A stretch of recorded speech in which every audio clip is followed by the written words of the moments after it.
भारत निर्वाचन आयोग के द्वारा बिहार के बाद देश में एसआईआर का कार्य 12 राज्यों में भी प्रारंभ कर दिया गया है, जिसके चलते उत्तर प्रदेश में भी यह कार्य जारी है। इसी कड़ी में मुरादाबाद जनपद में भी एसआईआर का कार्य 4 नवंबर 2025 से प्रारंभ हो चुका है। एसआईआर यानी स्पेशल इंटेंसिव रिवीजन, विशेष गहन पुनरीक्षण।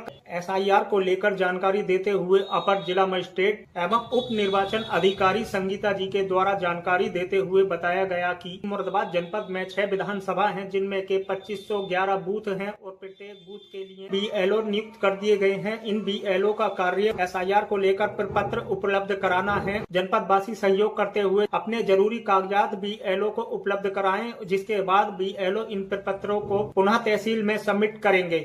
एसआईआर का यह कार्य 4 नवंबर 2025 से प्रारंभ होकर 4 दिसंबर 2025 तक जारी रहेगा। इसके बाद 8 दिसंबर 2025 से बाद आपत्तियों का कार्य प्रारंभ किया जाएगा, जो 9 जनवरी 2026 तक जारी रहेगा। विशेष इंटेंसिव रिवीजन यानी एसआईआर का उद्देश्य स्वच्छ, मजबूत एवं पारदर्शी मतदाता सूची का निर्माण करना है। एसआईआर कार्य के दौरान उत्पन्न किसी प्रकार की समस्या के लिए जनपद वासियों के लिए जिला कॉन्टैक्ट नंबर भी एक जारी किया गया है, जो इस प्रकार है 059129700080। एक बार और सुने, 059129700080।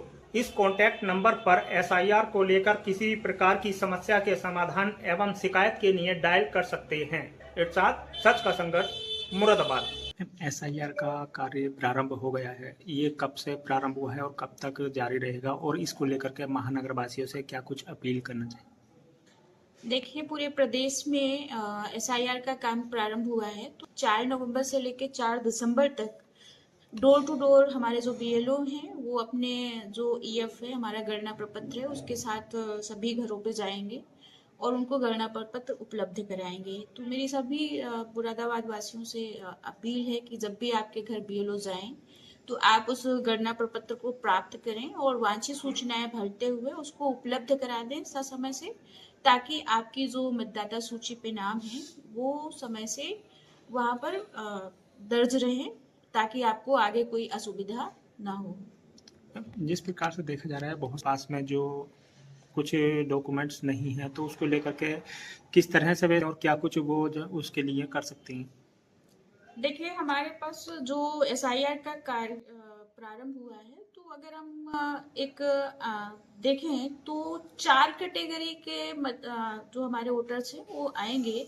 एक पहले वोटर्स, वो जो 1 जुलाई 1987 से पहले के वोटर्स हैं, उनके नाम ऑलरेडी 2003 की मतदाता सूची में शामिल है। उनको किसी भी प्रकार के, केवल अपना उसमें वेरीफाई हो जाते हैं, तो उनको किसी भी प्रकार की घोषणा भरने की जरूरत नहीं है।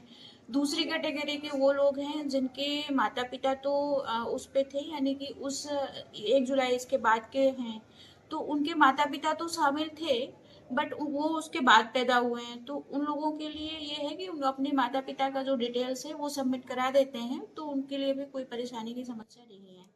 तीसरा ऐसे है अभिभावक जिनके मतदाता जिनके डिटेल्स बाकी उसमें नहीं मिल पा रहे हैं, ना ही उनके पास, तो उनके लिए फिर 3 तरह के डॉक्यूमेंट्स अपने भी उपलब्ध कराने हैं और अपने माता पिता के भी उपलब्ध कराए हैं। तो ये 4 कैटेगरी। तो जो सबसे लास्ट कैटेगरी है एफ वाली, कि उनके माता पिता के भी नाम शामिल नहीं थे, उनके भी नाम नहीं शामिल है, तो फिर उनको अपने माता पिता के डॉक्यूमेंट्स और अपने डॉक्यूमेंट्स भी उपलब्ध कराने होंगे। लेकिन इसमें कोई डरने की बात नहीं है, अगर आपके पास प्रॉपर डॉक्यूमेंट्स हैं तो आप अपने बीएलओ के माध्यम से उपलब्ध कराएं।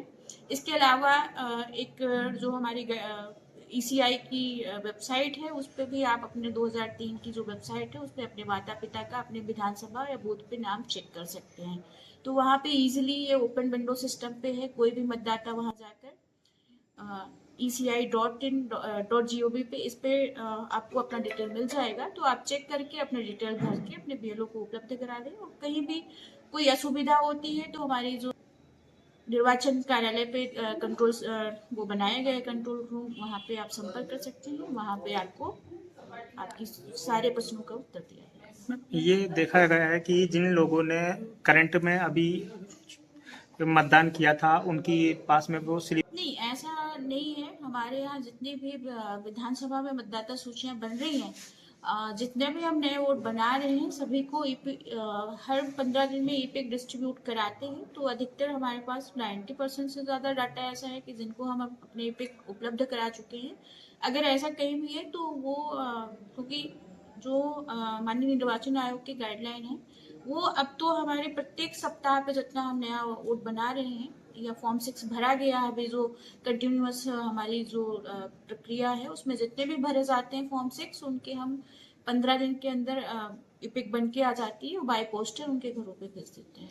जैसे मैम एड्रेस चेंज हो रहा है मतलब कहीं और चले गए जी जी तो उनको अपना वो डिटेल वहाँ सबमिट करना पड़ेगा कि मैं पहले उस बूथ पे था लेकिन अभी इस वजह से मैंने ये बूथ अपना यहाँ पे चेंज किया, तो अपने डिटेल सबमिट करना। उसमें क्या कुछ फॉर्म भरा जाएगा? वो एक घोषणा फॉर्म है, उनको देना पड़ेगा। ऐसे जितने भी मतदाता हैं जिनका वेरीफाई नहीं हो पाएगा तो उनको एक घोषणा फॉर्म आयोग की तरफ से ही जारी हुआ है। तो जो पहली और दूसरी कैटेगरी के लोग हैं उनको तो घोषणा फॉर्म भरने की जरूरत नहीं है, बट जो तीसरी और चौथी कैटेगरी के लोग हैं उनको घोषणा फॉर्म भरना पड़ेगा। और उसके बाद भी हमारे पास अगर किसी को ऐसे जब हम 9 दिसंबर को ये 9 दिसंबर को अपनी ये आलेख प्रकाशन करेंगे, उसके बाद आलेख प्रकाशन में भी किसी को ऐसा लगता है कि मेरा नाम छूट गया है या कुछ गलत दर्ज हो गया है तो वहाँ पे वो आपत्ति दर्ज कराएंगे और उन दावे आपत्तियों के निस्तारण के लिए भी हमारे पास 2 फरवरी तक का टाइम है। Thank you.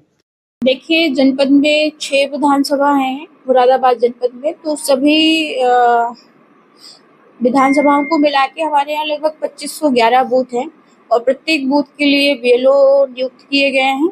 घर घर जाके गणना पत्र जो हैं वो बीएलओ वितरित करेंगे और उनको भरवा कर फिर वापस तहसील पे सबमिट करेंगे। सभी तहसीलों पे या विधानसभाओं में कार्य प्रारंभ हो गया है और सभी से अपील भी है कि आप ससमय इनको अपने जो गणना पत्र हैं आपको बीएलओ के द्वारा उपलब्ध कराए जाएंगे। आप अपनी वांछित सूचनाएं भरते हुए हमें उपलब्ध कराएं ताकि किसी को भी किसी प्रकार की समस्या उत्पन्न ना हो।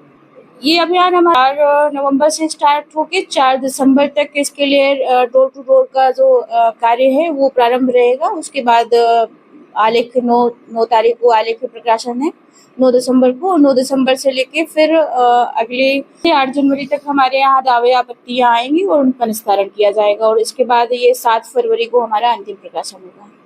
मेरा सभी मतदाताओं से अपील है कि बीएलओ जो आपके घर बीएलओ आए तो उनको जो भी वांछित सूचनाएं हैं आप ससमय उपलब्ध करा दें ताकि आपकी जो मतदाता सूची है स्पष्ट और स्वच्छ और एक मजबूत लोकतंत्र के लिए बनकर तैयार हो।